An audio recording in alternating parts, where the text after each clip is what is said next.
तो बेटा atomic structure के बारे में काफ़ी नॉलेज हम पहले लेके आए हुए हैं, 10th क्लास में हमने पढ़ा हुआ है। तो बेटा उसी के ज़रा ऊपर चलते हैं। देखो बेटा स्ट्रक्चर ऑफ एटम की बात करें तो डिस्कवरी ऑफ सब एटॉमिक पार्टिकल से बेटा यहाँ की शुरुआत होती है। मतलब इससे पहले तो बेटा एटम की खोज कर ही ली गई थी, आपको पता है। ठीक है, कहते हैं कि एटम की खोज करने वाले आदमी कौन थे? डाल्टन थे। आदमी क्या साइंटिस्ट थे? बोलते हैं डाल्टन थे, लेकिन बेटा कई फैक्ट ये बताते हैं कि इंडियन ओरिजिन के हमारे ऋषि मुनियों ने काम पहले ही कर दिया था। पर कोई बात नहीं बेटा, ये तो इनका सिस्टम है बनाया हुआ, तो इन्हीं का नाम आता है।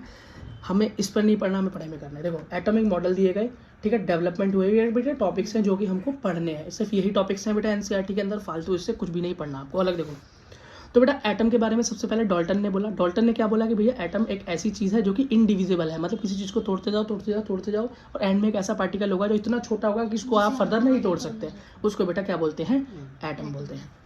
ठीक है, अच्छा तो उसने बोला जो भी एलिमेंट होता है बेटा छोटे छोटे इनडिविजिबल एटम से ही मिलकर बनता है। सेम एलिमेंट होगा तो सेम एटम होंगे साइज में शेप में, डिफरेंट एटम होगा वो डिफरेंट एलिमेंट होगा तो डिफरेंट साइज में या साइज शेप में बेटा एटम्स होंगे। ठीक है, अगला डिस्कवरी ऑफ सब एटॉमिक पार्टिकल्स के बारे में समझ लो बेटा। सबसे पहले इलेक्ट्रॉन की खोज, फिर पढ़ेंगे प्रोटॉन की खोज, फिर लास्ट में पढ़ेंगे बेटा न्यूट्रॉन की खोज। तो बेटा इलेक्ट्रॉन की खोज हुई थी 1898 में। सन बहुत ज़्यादा इंपॉर्टेंट नहीं है। आप ये देखो कि इलेक्ट्रॉन की खोज किसने की थी। तो बेटा इलेक्ट्रॉन की खोज की थी जे थॉमसन ने, ये आपको याद होना चाहिए। अगला बेटा ऐसा क्या हो रहा था जब ये मिले? तो बेटा एक एक्सपेरिमेंट हो रहा था कैथोड रे। क्या? कैथोड रे एक्सपेरिमेंट परफॉर्म किया जा रहा था, जहाँ कौन कर रहे थे? William Crookes. कौन? William Crookes. विलियम क्रुक एक बेटा एक्सपेरिमेंट परफॉर्म कर रहे थे जहाँ पर बेटा इस नेगेटिव पार्टिकल की खोज हुई जिसका नाम था इलेक्ट्रॉन। और बेटा इसको नेम दिया था स्टोनली ने। किसने? स्टोनी नाम के एक साइंटिस्ट ने इसको नेम दिया था। और इसकी खोज करने वाले जे थॉमसन, ये सबसे इंपॉर्टेंट नाम है। या किस एक्सपेरिमेंट में मिला? कैथोड रे में मिला, ये इंपॉर्टेंट है बस। बेटा जो इसका चार्ज होता है, नेगेटिव चार्ज होता है इलेक्ट्रॉन पे, आपको पहले ही पता है। और वो कितना होता है? 1.6 10⁻⁹ कूलम। ये है बेटा बड़ा ही इंपॉर्टेंट फैक्ट। सब इंपॉर्टेंट पे मैं पहले आपको बताता चलूंगा क्या इंपॉर्टेंट है। बेटा ये है इंपॉर्टेंट फैक्ट। एटम इलेक्ट्रॉन का मास होता है 9.1 10⁻³ किलोग्राम। ये बेटा थोड़ा कम इंपॉर्टेंट है लेकिन है इंपॉर्टेंट। याद कर लोगे तो दिक्कत कुछ नहीं है, पर वैसे मोस्ट ऑफ द केसेस में गिवन होता है। या आप देख लो कि पहचान पाओ इसे, कभी कंफ्यूज ना हो। -31 9.1 से याद रख लेना। पर बेटा ये चार्ज तो याद रखना ही रखना है। अगला हाँ अगला देखो बेटा प्रोटॉन की खोज हुई थी 1904 में। कब हुई थी इतना इंपॉर्टेंट नहीं है, किसने की थी ये इंपॉर्टेंट है। डिस्कवरी की थी बेटा इसकी रदरफोर्ड ने। किसने की थी? रदरफोर्ड ने। कौन सा एक्सपेरिमेंट परफॉर्म हो रहा था? तो बेटा गोल्डस्टीन नाम के साइंटिस्ट एक एक्सपेरिमेंट परफॉर्म कर रहे थे, इसका नाम था कैथोड रे, सॉरी एनाल रे experiment. Cathode ray electron, canal रे। ठीक, इसका चार्ज बेटा पॉजिटिव होता है। क्या होता है? पॉजिटिव होता है। इसका कितना होता है चार्ज? 1.6 10⁻⁻19 पॉजिटिव होता है। शुरुआत तो बेटा सेम ही है, बस 10 की पावर में डिफरेंस है कुछ।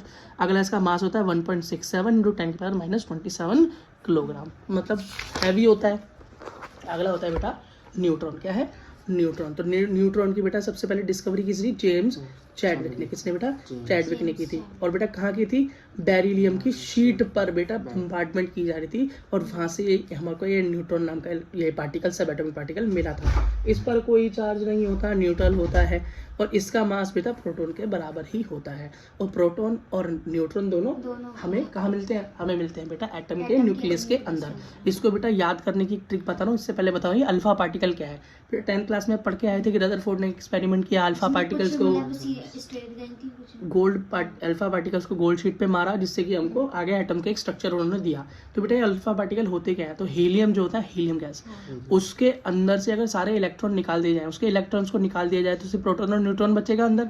तो बेटा ये प्रोटॉन और न्यूट्रॉन ही होते हैं अल्फा पार्टिकल, जिसके अंदर इलेक्ट्रॉन्स नहीं होते। ठीक है, और ये कैसा होता है? Radio active. क्यों? या हीलियम एक रेडियो एक्टिव गैस है, इसीलिए। अगला देखो इसको याद करने का शॉर्टकट। बेटा इनको याद करने का शॉर्टकट है ईंट पर नाच। ईंट पर नाच, किसी को बोल रहे हो आप, एक सिंगल ईंट है उस पर खड़े होके नाचो। क्या करो? डांस करो। ईंट पर नाच। उस डांस करने से उसको केमिस्ट्री के बेसिक्स याद हो जाएंगे। कैसे? ई से क्या है? इलेक्ट्रॉन। खोज करने वाले का नाम टी से होगा, मतलब थॉमसन। पी से मतलब प्रोटॉन और आर से रदरफोर्ड।